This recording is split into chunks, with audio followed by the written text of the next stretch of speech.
What's up, guys? Alejandro Mendoza here, back with Alejandro's Engineered Lifestyle, and it has been nearly a year since I've been injured, and coming back from that debilitating injury has several side effects, but luckily the worst is past, and I am back to making content. So apart from tens of $1,000s worth of medical debt, I am pretty uninhibited going forward from kicking out some new content for you.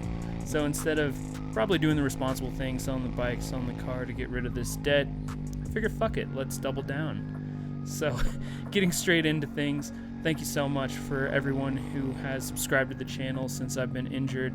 Sorry I haven't been putting out content, again, been injured, but we're gonna hop straight to it and get into a hot topic on the channel. I've seen lots of discussion about Quickshift issues, and though I may not share some of the side effects of what you guys are seeing, I have addressed all of my Quickshift issues with proper chain maintenance as well as adjustment, and I'm going to give you the results of that in this video here. So sit back, enjoy this new audio, this awesome new video equipment that I've invested in, and let's get to it.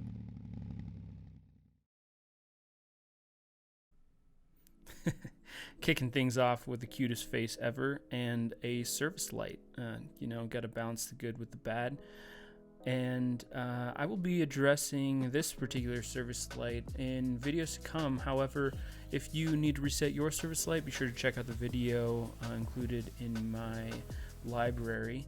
Apart from that, it's been about 2,000 miles that I've put on the bike since I have been back from my injury, and the Quickshifter has been nothing but a joy, and I attribute that to several adjustments that I was able to make before starting my season off.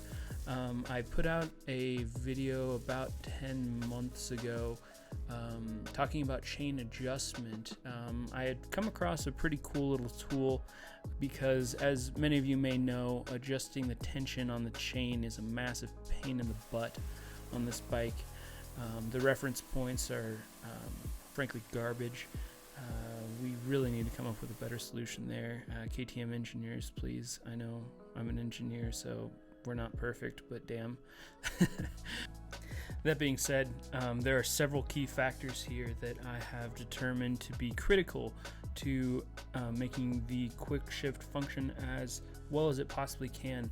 As you can see here, I have not adjusted this tool since I calibrated it, and the chain has actually loosened just ever so slightly since I have been riding about, like I said, 2,000 miles. But overall, the chain health is great. There's no visible damage to the chain.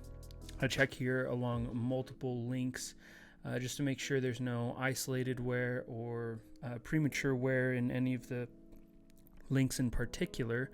So everything's looking great, but we do want to make sure that we remove the chain guard, something that I recommended in another video of proper chain lubrication and cleaning.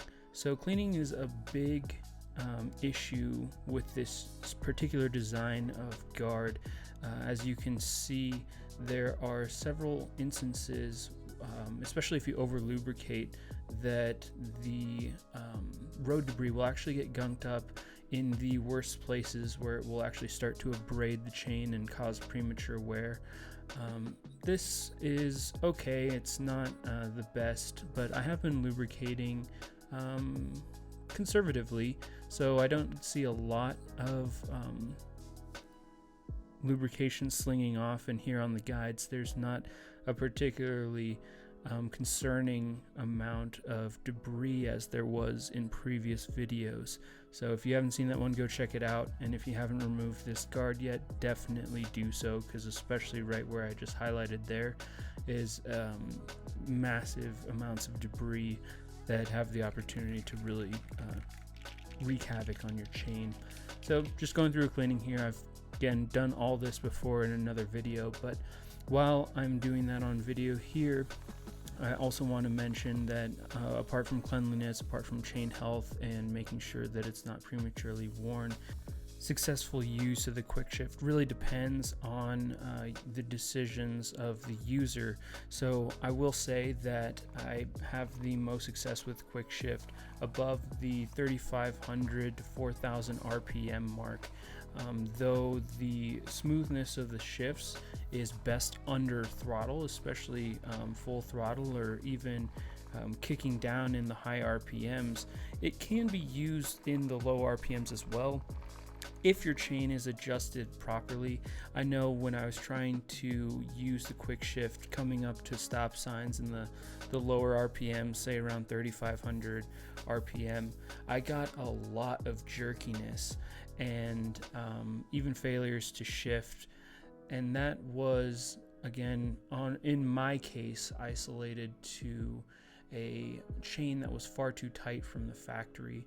And with this looser but still within spec configuration, it is behaving much better.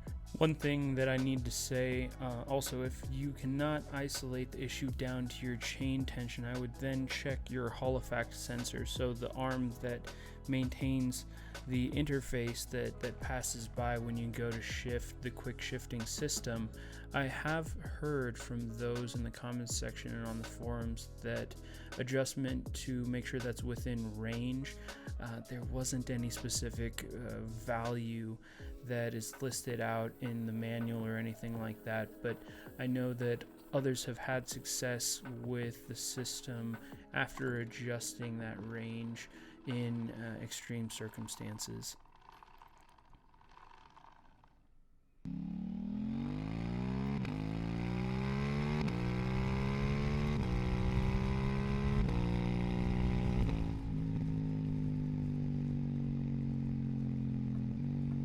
So as you can see from that little pull there, getting right up to the speed limit actually.